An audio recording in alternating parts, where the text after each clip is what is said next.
When people have an NDE, what are the most common paranormal after effects? That's another survey question we ask very directly. After your experience, did you have any paranormal, um, I have to think about the exact wording, but paranormal gifts that you did not have prior to your experience? So we asked that, and about 30%, 35%, as I recall, approximately, it's less than half anyway, say yes. And I've analyzed hundreds and hundreds of narrative responses of those that said yes, because we have a huge study on that, which would be fascinating for me to publish.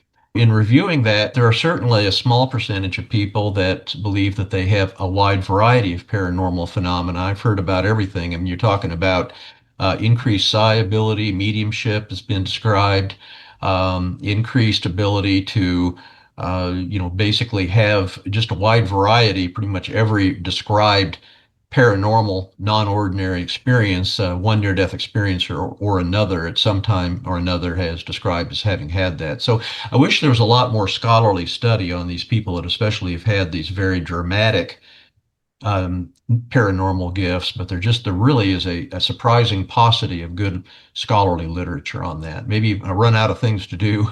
I'll write up the results from that huge survey. Another thing that they mention as part of the after effects is that when they are close to electrical equipment or lights, they produce some sort of interference. Have you noticed that and Mhm. studied it? Interestingly, when I started this over 25 years ago, in the early years, I heard lots and lots about people having near-death experiences saying, "I can't wear watches; they don't work." That and being an electric, these were electric watches, or not necessarily, not always.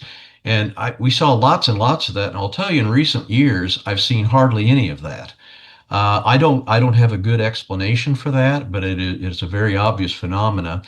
We do have some people with near-death experiences that do say they have trouble with computers, electrical things like computers, usually adverse effects. They're not getting their computer to run faster, unfortunately. But they certainly adverse electrical activity has been described. There was actually another article came out on that by one of the leaders in near-death experience research on electrical sensitivity. And again, it was like the findings are suggestive, but we just really need more research. So, I agree. There's so much in near-death experience where that's true. But certainly for those that have electrical sensitivity, they are convinced that they are definitely and very consistently affecting, typically adversely affecting electrical equipment of a wide assortment. It seems to me that the most common thing is sort of that intuitive sense.